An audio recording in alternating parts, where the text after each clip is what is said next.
From the home ranch here in Red Bank, New Jersey. The Shared Universe Studios is where we're at. I'm Rob Acampora. This is the A Game. This is episode 126 if you are keeping score at home.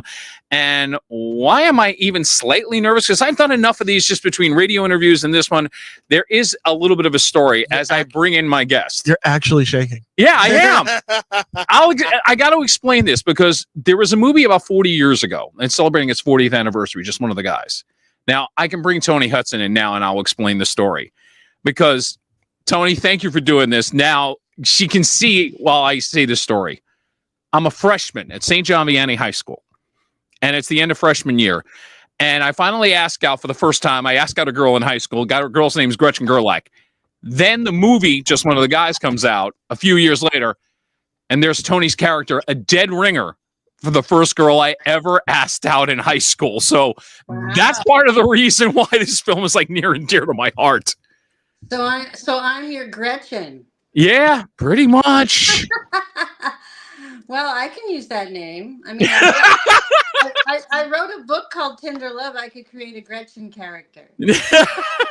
Yeah, I got to get into the book with you for sure. But there's so many places where I'm going to go, and I'm sitting here going, how am I going to get all this in the time I'm going to get this in? But I'll start with, first off, thank you for doing this. And obviously, as I was posting on social media, how many people still remember the movie 40 years later?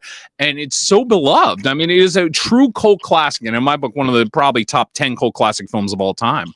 Yeah, it has continued to garner a cult audience over the years. You know, as it continues to play on all the streaming platforms, younger and younger audiences get exposed to it because it's just there and it's available. And then, of course, it's so relatable, you know, kids at home without their parents. Come on, what else can go wrong? And if you give me photo number 3 for a second, Christian, this is a photo from the movie. It's one of those things where here's the best friend. Every guy always likes the cool girl in high school. So there's another thing that's relatable. And then there's the younger brother of the main character, Buddy, there, who is like every guy at the age of 15 was Buddy. I'm sorry. It's the God's honest truth. It's that we're discovering everything about ourselves as boys, and all of a sudden it's like, yeah, raging hormones much? There we go. Yes, a bunch of horn dogs. Yeah. Hello. You remember high school, Toni, for God's sake. I do, but you know, I never did graduate high school. But yes, I did go to high school up through the middle of 11th grade. And then other things happened. Like Hollywood, or at least the acting. Let's put it this way. You had the acting bug and you kind of decided to follow along with it and said, all right, if I get back to high school, I'll get back to high school. You know, I wanted to be in the arts. Right. And so I started doing commercials right away. So I did a commercial with, Keith Carradine.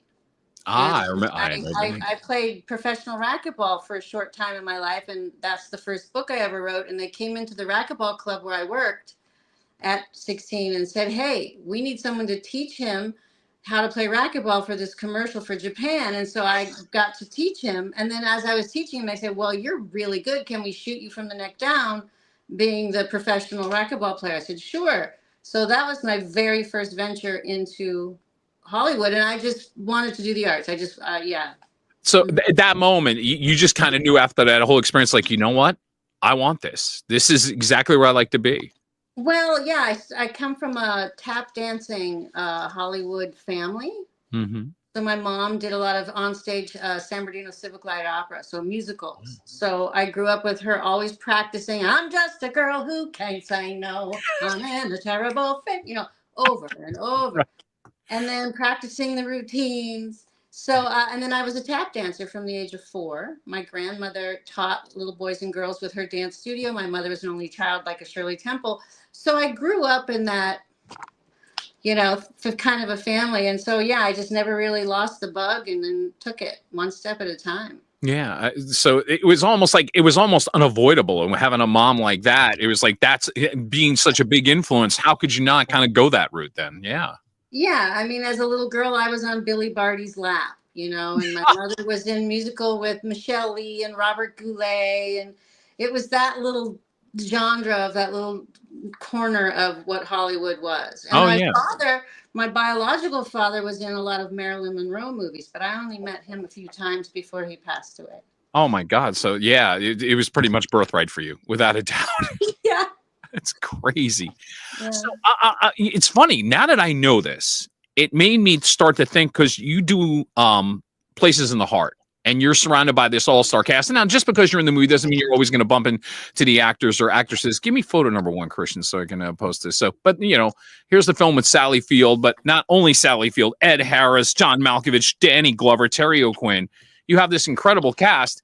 And knowing now that you've been around this even before you got into it, was there any kind of nervousness, or was it just more like, you know what? You felt like, you know what? I'm comfortable. Not necessarily belong, but it's like I'm in my element. Best way of putting it. A little bit of both. Okay. I would say for the most part, there was a time frame, and it was around that time when I Places in the Heart, then we started booking movies. Right. Where I felt like there wasn't anything I couldn't get. I couldn't see why they just wouldn't hire me. There was just this confident ease about me as a youngster. Of course, then you start not getting jobs, or getting a job, then they give it to someone else because they have a bigger name, or all the other things that can happen. Right. And then you start getting, maybe a little disgruntled or bummed out, and you allow it to affect you. But it's all in God's timing, really. So you just got to be patient, what's meant to be yours is yours. But yeah, doing the work is very important. Yeah, no, it explains the confidence in you now too, which I'm going to expand upon a little later on. Toni Hudson's here on the A Game. Then you get into Just One of the Guys, and it's that film to me over the years.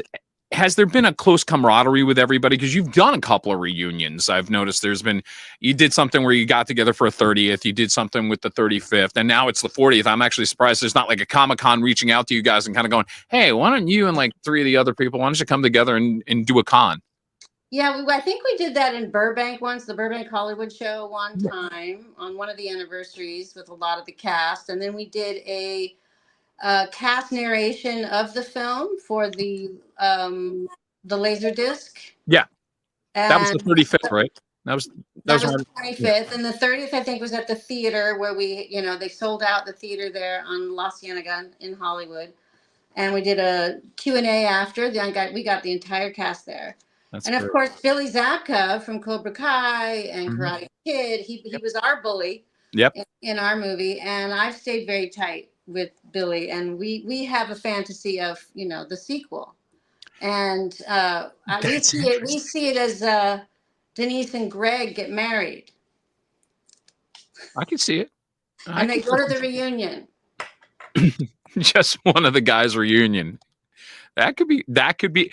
I could see 2 generations of people getting into that. That could actually work. And it's interesting. When we talk about patience before, Billy Zabka is a great example of patience, because it's like, here he is in the movie and he's got momentum and he's got some mojo going. And then all of a sudden it kind of disappears, and you understand, like you openly admit, it's like going, hey, at one point I thought I could conquer the world. And then all of a sudden life kind of has a different path at that point for you.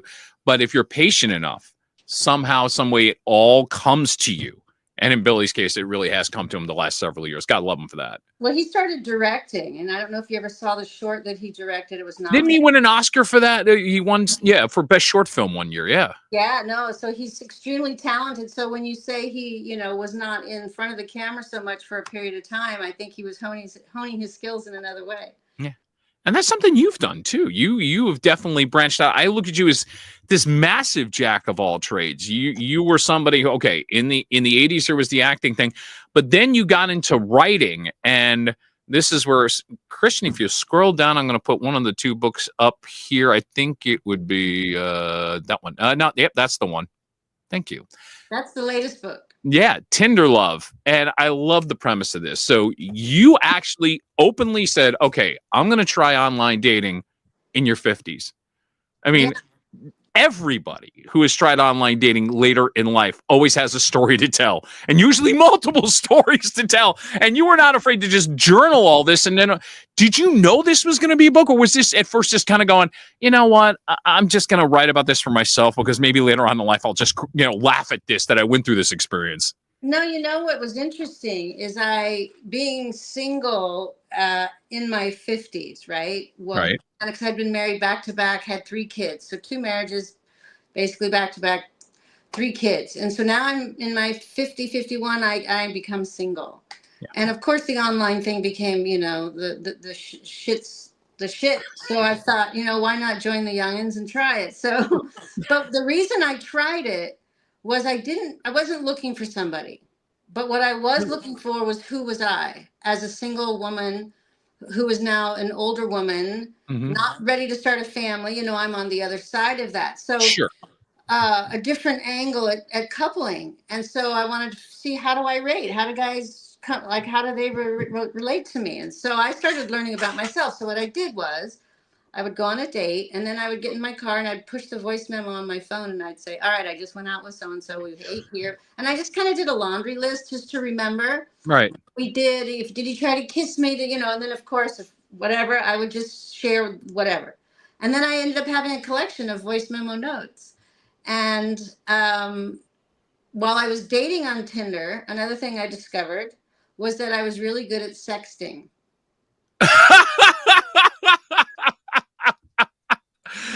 You know what? I think there are many guys over 50 right now that your minds are just, first off, they're going, and on the second thought, immediately you're going, I need a Toni Hudson in my life. Wait a minute. Well, yeah, no. So because I was finding my sexuality, I was abused as a child sexually. Oh, sorry. In many different ways and levels. So, I dealt with it in my way. And a lot of my wanting to know was, how healed am I, or how traumatized am I still? And taking back my sensuality and my sexuality as a woman, where I'm choosing what I want to do and how I want to do it and with whom. And I'm not being abused and used. And it's not like a sexual servitude to a man. It's actually just owning my sensuality. So I thought I would share it. I think the men that I describe in the book, it's just 14 short stories, 2.5, 3 pages long each story, with one black and white photo. And so you get to use your own imagination. It's great conversation for a couple to read together. It's very revealing about fantasies or likes and dislikes, or would you ever do that? Great conversation starter. But it was really just to take back who I was and to find out, who I'm meant to be. And so it really helped. It was very cathartic. I was about to say cathartic, therapeutic, and going through and having it all, as you say, right, saying it all out loud, and you come out of the whole thing kind of feeling maybe a little lighter and a little more at peace. Yeah, and there is a little tiny bit of me that says TMI, of course, but it's also so taboo to not talk about. And I think more marriages and relationships crumble because of lack of communication rather than too much. So I figured, why not be brave and share what women fantasies are, how we look at a behavior of a man, or, and then fantasize it, because not every date was exactly the way it is in the book. I did take some creative license.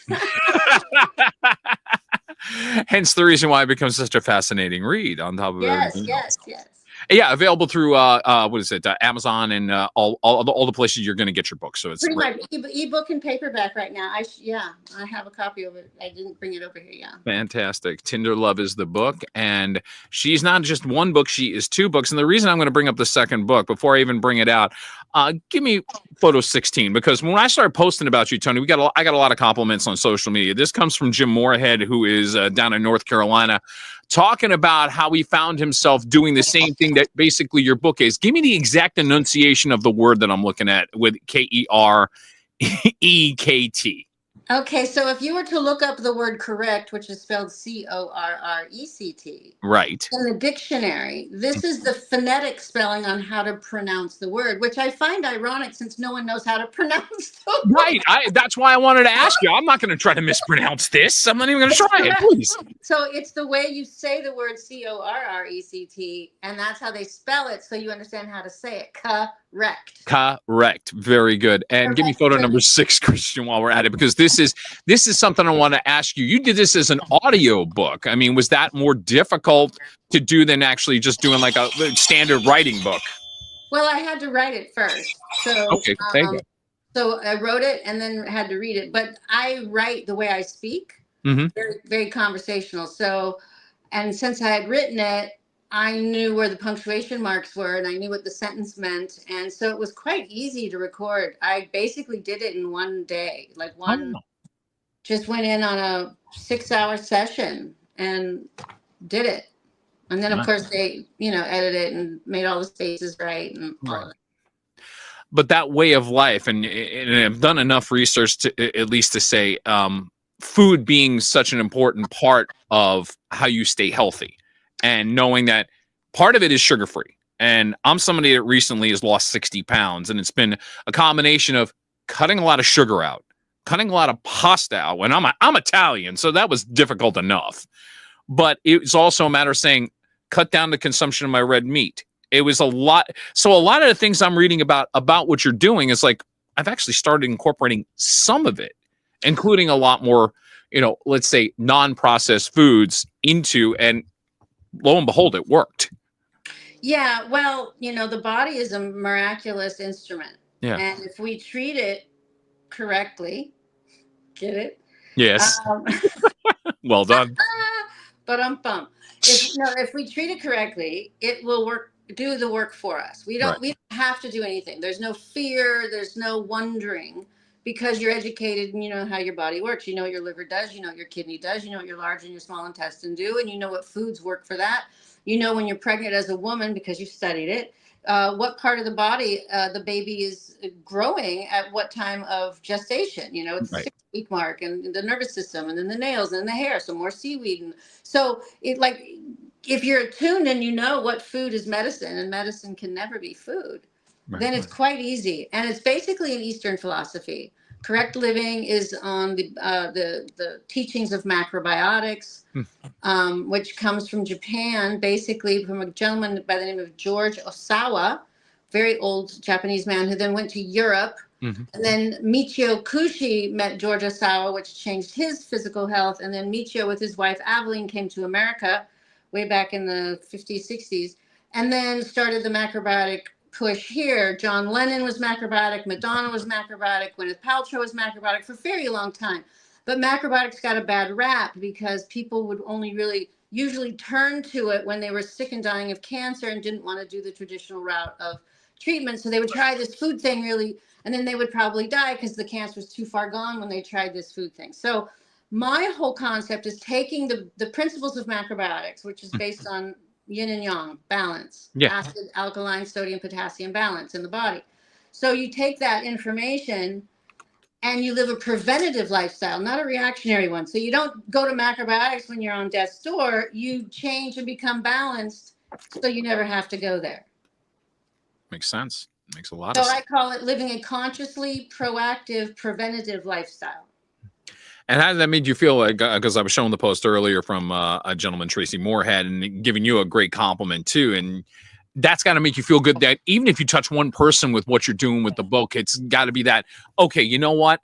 I know I believe in this. If somebody else gets something out of it, then you know what? Then it's been worth putting the book out there. Well, yes, because I loved what he said, and I loved that I was able to touch him in his life. And that's what my book is. My book is a seed planter. My book is the courage to take the first step in your own life, and wherever you are and whatever you're doing in your relationship to food and your health, because really disease is just dis-ease. And so if you learn how to live in harmony with the laws of the universe, the natural laws of the universe through food, it's so simple because it's not numbers, it's not science, it's nature science, but it's not man-made science. And so I don't mean to interrupt, but I want to ask you something, because on a personal level, I used food at times to really just to kind of suppress stuff. That was sort of the comfort thing for me.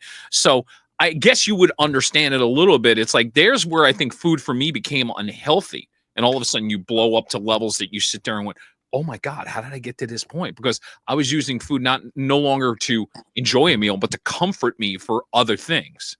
Well, sure. When you're a little kid, what did you get served when you were sick? Chicken noodle soup. When you were a little kid, what did you get as a reward? A Twinkie, a Ding Dong, a cookie, a soda pop.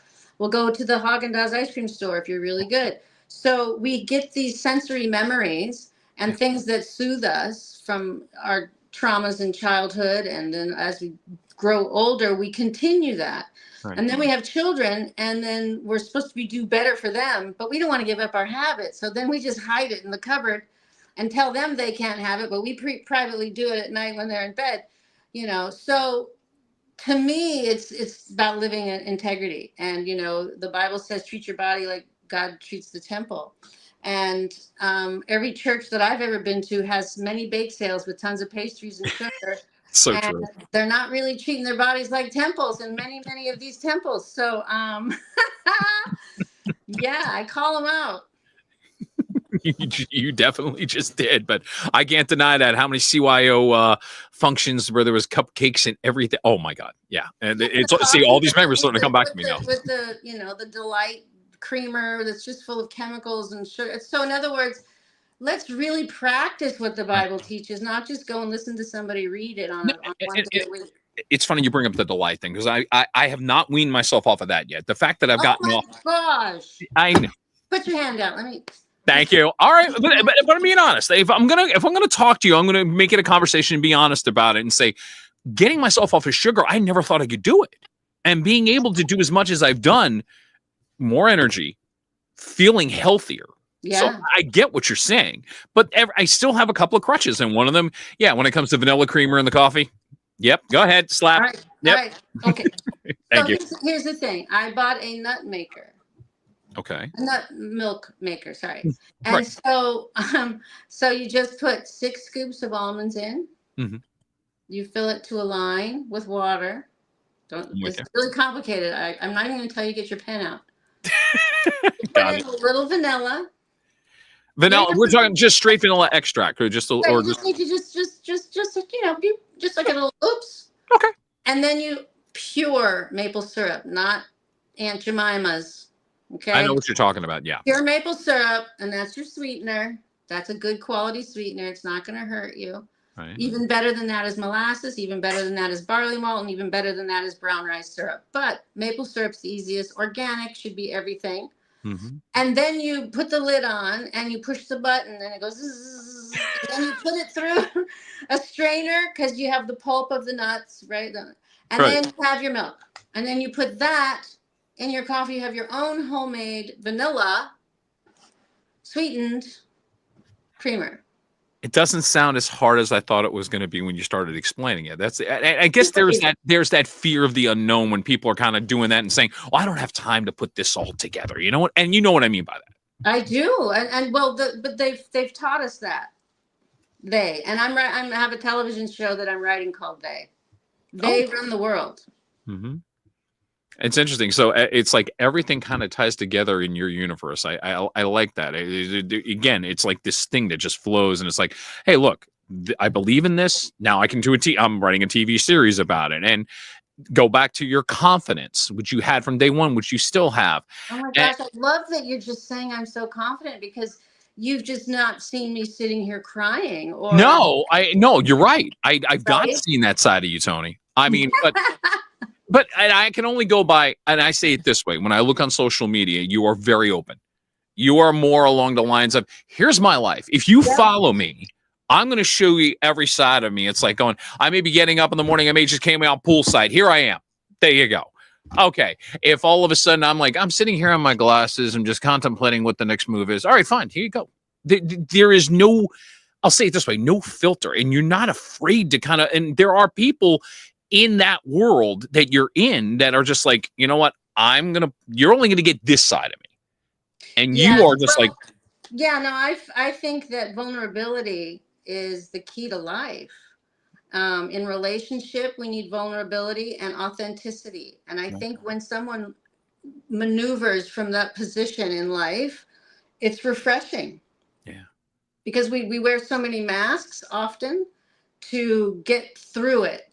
Childhood trauma, you learned how to cope. Yep. Most guys are avoidant, so they were not modeled emotional maturity by their fathers, so they suppress, and when it gets tough emotionally with their woman or whomever they're in a relationship with, they tend to run away, go do a hobby, busy themselves, distract, and they don't want to deal. And I love that whole thing about the buffalo and the cow and how they're so different.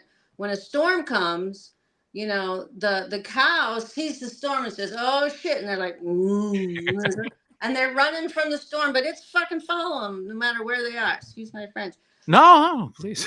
Oh, we're on YouTube, right? We're not Yeah, on. exactly. Don't worry. I mean, I'm just going to say this. I feel like all of a sudden I'm just like, well, look, Dr. Hudson, as somebody, I love that. yeah, No, exactly. my podcast is coming soon. But Yeah, let me there finish you go. But let I'm me literally, finish the I'm analogy. literally, I'm Let just me literally finish sitting the here going, analogy. look, Dr. Hudson, in all honesty, as far as what you're talking about, as far as guys and avoidance and all this stuff and going through, dealing with my childhood trauma happened within the last couple of years and all this. So I'm sitting here going, yeah.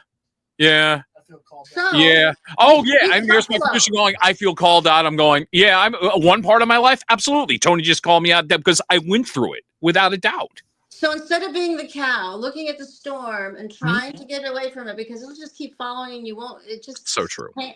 The buffalo, what they do naturally is they turn and run into the storm. So as the clouds here and is coming, the buffalo run into and then it's gone because they run through the storm going the opposite direction. And so if that's just heading conflict and confrontation straight on, being unafraid. And that's when women think men are the sexiest, is when they take the leadership role in vulnerability and authenticity and allow the woman space to express without getting criticized or judged. Absolutely. And just allowing her to have the space to express and ask her questions. The more questions you ask, the more the pinprick and the balloon. It's just diffusing the whole situation. And how does that make you feel? And what just works. Yeah, well, honestly, it's the only way you're really going to get to know somebody. You have to ask questions. If you're just going to sit there and just be like, "Oh my God, you're so pretty," where's that coming? Just saying. Yeah. Okay, that was a tangent I did not expect to go down, but it was a lovely tangent I might add, which is great. No, but I wanted to finish. Oh, wait, I did finish. No, please go right ahead. Finish the thought, Tony. I did. Never mind. Oh no, okay. I can finish the thought even better. Give me the go up because if they want the book, yeah, there you go, number 6, audiobook now available. Look for it. Fascinating stuff with Toni Hudson, who's my guest on the A Game, and the author. Yes, still does some acting, as a matter of fact, and I got to figure. Tony and I have been swapping some messages, so I said, in case of emergency, call me here, and then all of a sudden, your film producer calls me up and goes, "Hey, Rob, listen, I got a clip of her upcoming movie that's coming out." And I said, "Oh, permission to play it?" He's like, "Yeah, go right ahead." I'm like, so I've got that. We're going to get into that in a second. We'll set that up. Yeah, so we'll set that up. But you are somebody who's done the horror genre before. So let's go back to when you did Texas Chainsaw 3. I mean, Leatherface, Texas Chainsaw 3, which, featured a young unknown guy at the time named Viggo Mortensen. Oh, Viggo Mortensen. Yeah, we never had any scenes together. No. But we hung on set, and then we ended up living in Studio City there for a while in the same hood. So we'd run into each other. But his career just went crazy after that.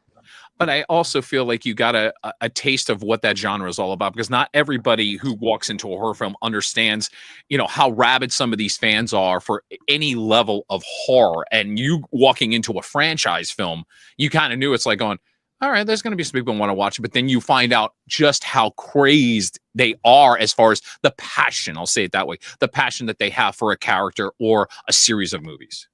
Oh yeah, no, they love the Texas Chainsaw Massacre family. Saw is family, and I've signed I don't know how many different things that people have collected, memorabilia, whether it's aprons or saws or DVDs and videos back in the day. Yes. But no, they love that genre. It's not my genre to watch. It's not my favorite genre. I can watch them, but I don't mind shooting them. It's not scary to me, but it's not my favorite genre to watch. I prefer real life, romantic, But I do get this, and I think it's photo 14, Christian, I believe, because I think it's from the set. If you can pull that up. Yeah. You look like you're having a blast, though. I mean, that's the good thing. It's like, it may not be this one. No, this is, I love. No, I'm taking it one. I'm kind of tied now to where we are today. Yeah, definitely. Gotcha. No, I do love the part here. Dawn Day. I play Dawn Day. A used to be singer actress from the 80s who ended up in this small town and running the hardware store or owning the hardware store and her girlfriend used to own it, but she passed away. So the son of the girlfriend becomes her surrogate son. So that's the mother kind of son relationship, and he's the star of the movie. Right. But I play the surrogate type mother figure, and yeah, I love the part. I get to sing on stage, kind of like Cyndi Lauper. Oh, yeah. But it indulges something that's inside you that you want to bring out. So I think that's a great thing. Absolutely. Yeah, Aaron Bratcher, the director, producer, writer of Slash Squatch, which is the name of that movie. Yeah, great name, by the way, Slash Squatch. I love it. Yeah, no, they're doing old school. There's going to be very little CGI. It's going to be, or AI stuff. It's going to be very old school horror film type, stuff. And a gentleman was in the suit being the monster, but on stilts, and so it was very, very lifelike. And yeah, it was a real fun crew, and everybody was great. Toni, is it sort of an homage then to like that 70s, 80s kind of horror film that we kind of grew up watching? Totally. If you haven't seen the trailer, you'll see. I have. I just want to give it a setup a little bit. Yeah, it's kind of that old school, vibe. And that was, before we even they shot that footage before we went into the full, shooting the whole movie. Very cool. I'm going to give everybody a little bit of a tease. The movie is going to be coming out within the next few weeks. So here's a little sample. This is a little trailer of Slash Squatch on the A Game. Take a watch. Blank, get up! Something's happening to Donnie. Oh, hurry up. He's screaming. He's screaming so loud.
The pitchfork is the thing that gets me, that one where it's like, here's, and I've seen the trailer already like 3 times. So I'm like, on that pitchfork thing, like that got me a couple times. I think even Christian, my producer, is like going, you get what's going on with all this. Is somebody, you're an aspiring filmmaker. You can jump in on the mic if you'd like, but I mean, I just wanted to say something. He's already gone. It looks so good. I like that. This is footage I have not seen. This is from what we shot. So I thought it was the little trailer that he used to have. No, this was all new. There was a lot of new. Yeah. He was nice enough to send that, by the way. So, I mean, and by the way, thank you for getting him in contact with me before we did all this. So, I mean. Yes, I figured it might be helpful. Oh, for everybody. Look, I want to say this before I even go any further. Toni has been so active in just being like, hey, you want to talk about this? You can talk about this. You want a little help on this? I'm going to give you a little help on this. I'll help promote it. I mean, this is episode 126. I don't think I've had a guest that's done this much ever. So for that, thank you. I mean, that's great. No, thank you. Oh, no problem. No problem at all. From there in Slash Squatch, again, look for it. It should be out in the next few weeks. And there's going to be a major trailer announcement coming soon. I'm just going to leave it at that. So be on the lookout on YouTube and wherever you watch your trailers. You get more of a, yeah, this was the teaser. There's a better trailer coming at some point. Yes, and thank you, Aaron Bratcher, the director. Yes, thank you, by the way. Thank you for the email. Thank you for sending that. Now I'm going to literally go from that end of the spectrum to another end of the spectrum that you kind of, I won't say jumped on the bandwagon, but as a savvy businesswoman, you kind of seen where Christmas movies have been going. And you understand that it's like, you know what? This is a phenomenon that's going to be going on for quite some time. So you kind of got involved in 2020 just as it was just starting to explode. And you got another one coming. How do you feel about that whole market of the Christmas movie? Because it may be formulaic on some levels, but there's a passion for it between the Hallmark and Lifetime and all these movies that keep coming out. And now you've done one, you're doing a second one. Well, yeah, the uplifting, inspiring family movie is not in the mainstream a lot because it's not what's pushed. Right. There is a big audience for these types of films. I like to be in the PG-13R area in reference to a producer writer person. But this was with my producing partner in Georgia, Sue Ann Taylor, and we were at the American Film Market in 2019, I think it was. Mm-hmm. And we had 3 films that we were representing, and we lost one of them mid-market.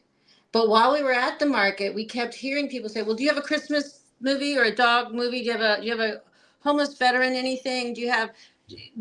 we just kept hearing this over and over and over. So at the end of the, after we lost the movie, we went home for the day. I had a little dog, Charlie. And Charlie jumped up on the bed with Sue Ann Taylor, my producing partner, who was staying with me while she was in town for AFM. And she looked at the dog. She said, Charlie, do you want to make a movie?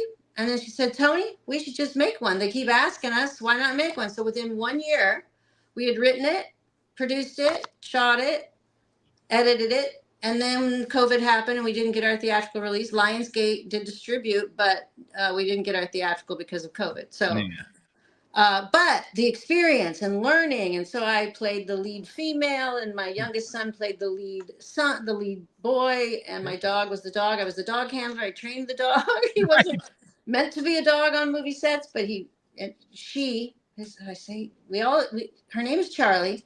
Everyone gets confused. And she's passed away now, but yeah. So Charlie's Christmas Wish was the movie that came out. And photo number 12, Christian, just put it up there. There you go.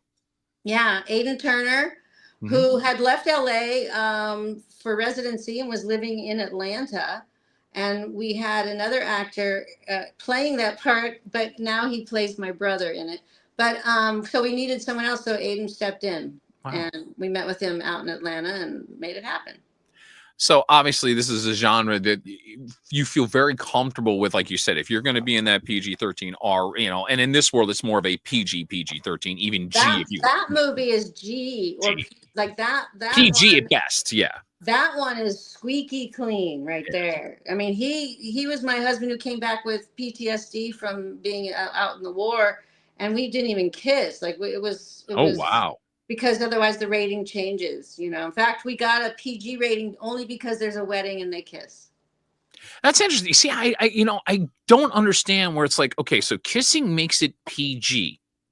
It was from G to PG, yeah. Yeah, just a kiss can make it to go from all audiences to parental guidance suggested. See, that fascinates me, and I wonder why. I mean, kissing. Yeah, and from PG-13 to R is a little iffy sometimes. Yeah, well. You know what's wild too is that you'd never hear about PG movies anymore. Like, remember how G was the one where it was like, oh, you never hear about that. Now it's always PG-13. Best way I can put it, yeah. Toni and I are kind of around the same ballpark in age, so we probably grew up in the Disney era where G movies were everywhere going out in the 70s. You went to a Disney movie, it was rated G. That's just the way it was. Yeah. So I mean, that's what we were used to. And then all of a sudden the PG-13 rating came out of nowhere and we're like going, oh, what's that? And you start to see what the films are and you're kind of going, oh, this is interesting. So it's not quite rated R. It's not quite on this spectrum, maybe on the horror end or on the nudity end. It's not X. It's not, that's a whole nother animal we don't need to get into. We could, but we won't. No, that's Tender Love, the series. Yeah, well, I will tell you this, when I get into my random shot segment, I'm going to bring back up Tender Love and I'll explain why, but I'm going to stay here for a second just because I want to stay focused and not think about Toni Hudson and the sexting. I'm sorry, I'm human. What do you want from me?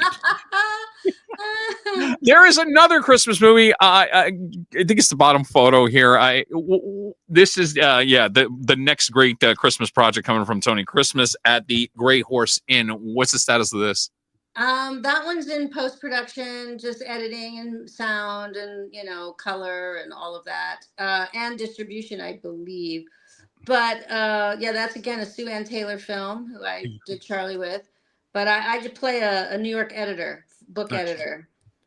So you have no problem looking at this and go, look, if Hallmark wants to pick this up and run it during Christmas time, there's your audience. You know that. Oh yeah, every Christmas it's definitely there. Of course, then it's Veterans Day because it's a homeless veteran theme is also part of the backdrop of Charlie's Christmas Wish. So, and part of the whole campaign originally was we had, because of COVID though, we lost the whole deal, but we had a deal with Home Depot. We were going to have little white Charlie dogs that people could buy, which would donate to, and then we would, then Home Depot would start building tiny homes for homeless veterans, which is what part of the movie is. So but then it all fizzled out because of COVID. But yeah, it was a great campaign for a minute. Yeah, it sounds like it.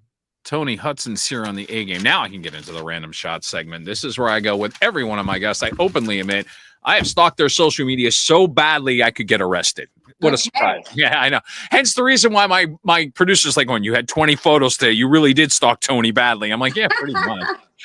But where I'm going to start is Christian, give me the artwork. Yeah, the artwork, that one. This is you just doing a sketch. Oh yeah, it was just a couple days ago. I was sitting, I did my housework and waiting for a handyman to show up. You know, they go, well, between 9 and 12. And so you're sitting there waiting. And I was in the mood. This is you just doodling, and I'm sitting there going, this is amazing work. Oh my God. Oh my gosh, thank you. Yeah. Right? Because expressing my art it's like breath to me. It really is. Well, then it raises this question in random shots. What is something you wish you could do that you have never done? Well, in reference to a role, I'd love to play a drugged up English hooker. Why do I see this in the next James Bond movie, and like a scene? Just totally drugged up, not from the upper class, and yeah, I'd like to do something wild like that. But no, I have a feature film that I've written called Living on the Fringe, based on my life, certain parts of my life that have been very fruitful in reference to learning life. And I've put it into my art again, which is what I do. I take my life and I make art out of it. So it's an older woman, younger guy story, and they're both homeless. And she ends up inventing a product, which I've already invented in real life, but I'm going to have the character in the movie invent this amazing thing that goes viral, and she changes her life. I like that. And I like the fact that you brought up something I was going to bring up anyhow. Older woman, younger guy. We don't see a lot of plots like that for whatever reason. And here you are, somebody who doesn't look your age, doesn't act your age. And I'm doing this out of respect and out of the beauty of it. Give me photo number 17. Now, you're going to tell me that this woman can't be the older woman and you're going to have a problem with it. We're in a society in Hollywood where it's like, yeah, it's okay for the 70-year-old guy to have the 30-year-old woman. But why can't the 60-year-old woman have the younger guy in a film, especially when it's Toni Hudson looking like? I'm just saying. I'm just making a point by that. Well, that's why I wrote the movie, so I can make it happen. There you go. But seriously, has it really gotten to that point where you just sit there and say, you know what? It's not happening. I'll take the bull by the horns and I'm just going to do it myself. Well, yeah, I write songs, I write books, I write poems, I write scripts. I just express myself through the human experience. And and if I may interrupt, you were somebody who's had two ends of the experience. I mean, when you were married to your first husband, he was, God, what are you, 15 years older? Dirk Benedict. Yeah, he was 15 years my senior. Yeah. Right. And then your second husband was younger, correct? 10 years younger. Okay, so you've seen both. You understand this. So writing from that experience gives you a unique perspective that somebody from the outside would not have any clue to do. True that. And and I believe age isn't the issue. I think it's just someone can be younger and have more life experience and match somebody who's older and hasn't had as much life, and they're kind of even. But I believe that just life is just so fun. It is, isn't it? Hey, look, man, I don't want the alternative, and I'm having way too much fun. And I made decisions in my life that literally, I got into radio, and I continue to, I'm in between jobs, and I suddenly do a podcast. I'm like, look, I wouldn't trade any of my experiences in the last 30 years for nothing. Without Bravo. Yeah, no, I think I'm ready to start speaking on a podcast myself. And yeah, You could do it. You could do it. I have a lot to say. I have a lot to share, but I like learning. I like, elevating. I'm going to go back to art for a second. And since you are appreciative of art in all forms, and I'm going to apologize if this is not your boyfriend anymore, but give me photo number 18 for a second. I bring him up because I noticed the tattoos on his arm, speaking of art, which leads me to this question. Toni Hudson, do you have any tattoos? I do. I do. You can take that picture down. You may take that. Okay, so that says everything I need to know. Okay, so the ex-boyfriend, anyway. Getting back, he's got tattoos, honey, tattoos. Let's talk. I have a tattoo here. Okay. Across. Christian, get a close up on that if you would, please. There you go. I think. Yeah, got it. That's a cross. That's a cross. And then on my lower hip back here is a little cherub angel. Oh, okay. Right there. And you understand this when it comes to tattoos, something that has meaning. It's not only art; it has meaning to you. Yes, and the little angel that's back here is, just like a quarter size, and it's very faded. It was the very first tattoo I ever had. The 10 years younger husband, we got those together. Nice. But this one's faded. So I have 3 sons, and I was thinking of getting a fleur-de-lis over it and put their initials in each one of the leaves or something. That's a nice idea. I like. But that's it. That I'm not into cover, but I don't mind a few. Okay. Again, I knew I could appeal to the artist in you on that. Yeah, so I remember my middle son wanted to get a tattoo when we were in New York once, and he was. How old was he at that point? 18. Okay, there you go. 16. He could have been 16 or 18. Right. And we were in New York, and I said, "What do you want to get?" And he wanted to get it in Greek, going down right here on his tummy that said, "I belong to God." And I said, "Yes, you can go get that tattoo." That's a statement. Without a doubt, that's a major statement. Yeah, so we all went together and he got it. Nice. Random shots with Toni Hudson. Okay, I gotta get into this whole thing from last year. Give me photo number 19. I'm gonna try to explain this for anybody who did not see this happen. Now this. Oh. Okay. So let's go back in your career. You did this commercial for Glamour Gals Dolls. And all of a sudden last year, it goes viral. Now, why did it go viral? Here's the interesting part that I found out. Everybody is convinced that the woman on the left, who happens to be Toni Hudson, everybody thought it was Taylor Swift. And the Swift fans, some, actually thought, oh my God, Taylor Swift traveled back in time. Meanwhile, my producer's now cracking up. Yeah, no, you could go. There were so many TikTok pages where there was, 6 million views, 4 million views. And crazy. And the conversations going on, and I would get in there. Nope, it's me. And I would. But no, I was 19. I did the Glamour Gal Doll commercials for 3 years running. I did about 7-8 spots a year, and radio as well for Kenner Toys. Right. And this one particular spot and the hairstyle and all of that just kind of looks like Taylor in it, and so. The whole commercial runs and I'm speaking and I look she looks very similar to me, I guess. Oh, without a doubt. It's kind of haunting in a weird way, but it's still, I would think it's flattering, but at the same token, you're going, this is the last thing I thought I'd be getting attention over. But then again, I'm going to tell you something really weird. Okay. So when I was young, not long after I did those commercials, I went back to Montauk, Long Island. And they had me be a host to interview a guy who worked on the Philadelphia experiment and underground at the Montauk base with the aliens. I was there for like a whole 14 hours sweating, interviewing this guy, talking about all this scientific outer space jargon, and I barely remember it. Oh, wow. So there's time travel that I was involved with. Right. So I don't know. And then again, I had a friend at the time who I just met who lived in New York, Nicole Miller, the designer. Uh-huh. We had met in Antigua at a celebrity event. So I said, hey, I just finished this thing. Let me come stay with you. So I stayed with her. I verbally vomited to her everything that happened with this interview thing. Right. She remembers everything I told her. So when she saw Stranger Things, she said, Toni, that's what you told me. That show is everything you said you experienced. Whoa is right. Oh my God. That's creepy. Right? So Yeah. Okay. Christian, do you feel a little bit, I just did, a, right? yeah, a little goosebumps going on there? Just a little? Whoa. And I can't find the interview footage. I don't know what it was called. I don't remember the people that hired me. It's very strange. That is Yeah. wild. Great story. I'm glad you told Stranger that. things have happened. Yeah, absolutely. 2 more in random shots. Now I'm going to circle back to Tinder Love. I'm going to circle back to the book. Since you said this could be a series, I'll take it as a movie. Let's say you turn this into a movie. Okay. Who do you want to play the lead? The female lead? Yes. Well, if it was a name, Michelle Pfeiffer. Good name. I had somebody else in mind, but that's a good name. Who? Renee Zellweger.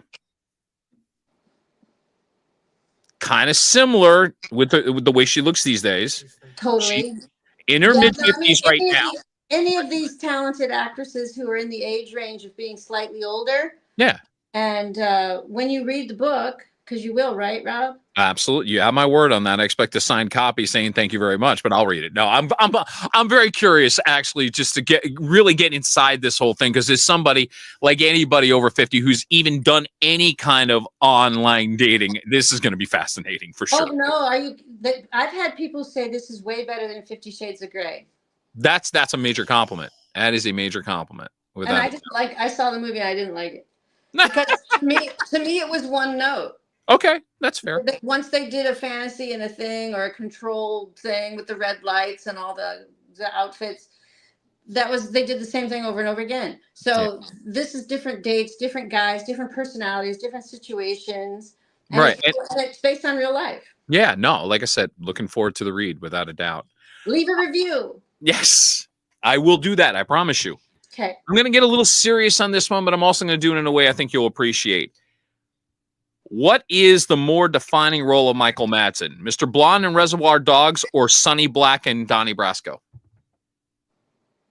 I like Donnie Brasco. Same here. I mean, everybody's going to say Reservoir Dogs, but that role he played in Donnie Brasco blew me away.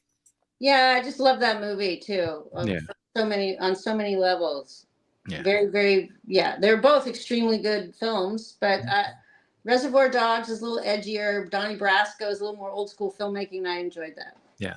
And I bring it up because, I mean, you have a unique connection with the Madsens, if you wouldn't mind sharing. Yes. Michael Madsen has a wonderful actress sister named Virginia Madsen who won an Academy Award for Sideways. Oh, my God. Fantastic. And she was my next door neighbor out in Thousand Oaks. Wow. And we lived in this beautiful gated community.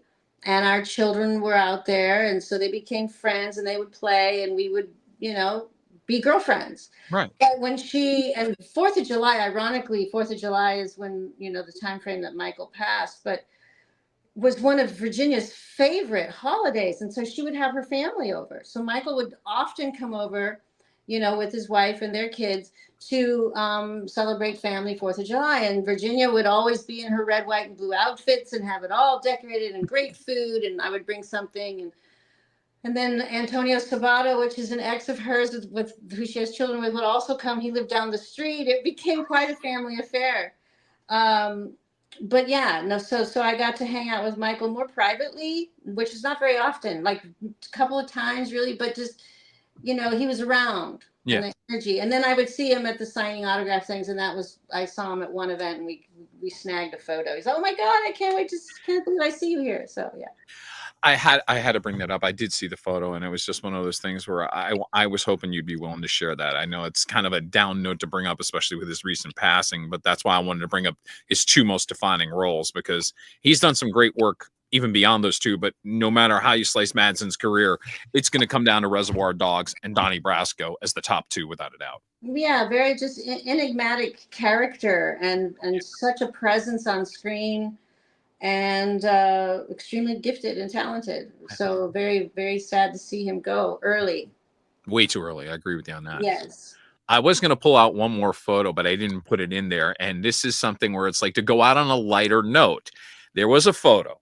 Now, I may ask Toni just to do this and we'll focus in on her. I saw a photo of you. Mm-hmm. I think you have bean dip on one of your teeth. And you could cross your eyes. So I'm going to ask if we can get one. Just put Toni up here. Toni, I'm going to ask you. Will you cross your eyes for me? I know it's a ridiculous. Get a close up of this. Get a close up. Here, let me get centered for you. Okay. Ah! I do that a lot when sometimes if a waitress or waiter is too serious or they have a heavy demeanor and I don't want it to ruin my experience, so I try to lift up theirs. So if something has like, black beans, I can use the skin of the black bean and I put it over a tooth. And so when they come back and they're not really looking at you, but then you ask them a question and they look up and you're smiling and you got this big black and you act like you don't know. And it usually cracks them up. So I love the fact there are so many different sides to you. I mean, it's like, and again, we talk about life and how you're embracing it. It's inspirational. So, I mean, that's okay. One last, Dr. Toni. So the way that I've gotten to here that you're saying, and I really appreciate you acknowledging it, but is that I looked in hindsight of my life and I realized there would be all these challenges and hurdles that I've seen. And, and when I went through them, it was like, oh, dang it, I suck or I'm not good enough or I let it really get me upset and I get angry or really crying. And then I look a year later and I go, oh, well, that was meant to happen because it was a better job or I needed to. So always in hindsight, when I look back at my life, I could see that it was always for the better good, redirection for protection. Yeah. So now I just look at it, challenge comes up. I get emotional. I get upset. Yes, I will still go there, but not very long. Mm-hmm. And I go, all right, God, show me the gift. Let's just cut to the chase. Don't have all the emotional bullshit turmoil that I put myself through. Just know that at the end of it, a year later, it's going to be great. So why not think about it being great right now? Right. But also, and I give you credit for this, you're allowing yourself at least to have the human moment. You're just doing it like, okay, I'm not going to let this drag on for days. I'm going to let it I'm going to have my moment. I'll let it out and then be like, okay, done. Now let's. Yeah. And it's actually, I mean, I've gotten that advice in therapy, to be honest with you. So, I mean, it is very smart advice. I'll send you the bill. Don't worry. Yeah. I'm already looking at this and going, I owe Toni at least $300. Dr. Hudson, who has been in the house tonight, thank you very much. Oh, my God. This has been a blast. Thank you so much for doing this, by the way. Oh, thank you so much for having me. You need to listen to the book, How I Found Myself with Correct Living, because it's just going to help you continue on the path that you're already on of bettering your health, and it'll give you a direction based on something. Mm-hmm. And Tinder Love is just friggin' fun. So yeah, both available right now. One is the audiobook, one is the one you can get in paperback, and be on the lookout for Slash Squatch, which should be coming out within the next few weeks. The official trailer should be loading up, and within the next week, look for it. Toni, thank you again. Really appreciate it. Thank you so much, Rob. You got it. That's it for this week. I'm Rob Acampora. We'll see you soon on the A Game. Take care.